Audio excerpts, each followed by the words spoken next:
In today's video, I'm going to teach you how to open a Robinhood account. We'll cover eligibility, signing up, linking your bank, submitting your application, and making your first deposit with simple tips to keep everything smooth. Feel free to pause the video as you go. First, confirm you're eligible. You must be 18 or older, have a U.S. residential address, and a valid social security number. You also need to be a U.S. citizen, permanent resident, or a visa holder with lawful status. Robinhood mainly serves customers in the United States, so if you're abroad, you typically can't open an account unless you meet U.S. residency rules. Check that your legal name and address match your official documents. Having them handy prevents verification hiccups. Next, sign up on the mobile app or website.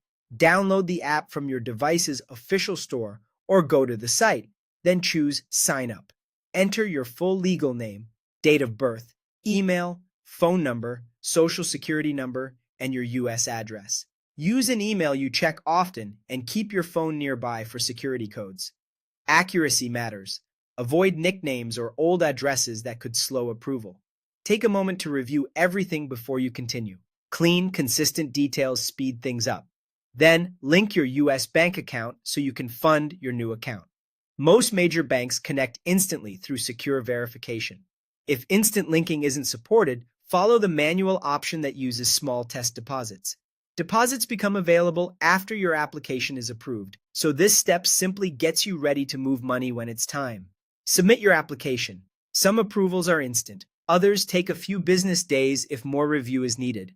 You may be asked to upload a government-issued ID and, in some cases, documents to verify your identity or address. When uploading, use clear, well-lit images with all corners visible, and make sure names and dates are easy to read. Watch your email and in-app messages so you can respond quickly and avoid delays.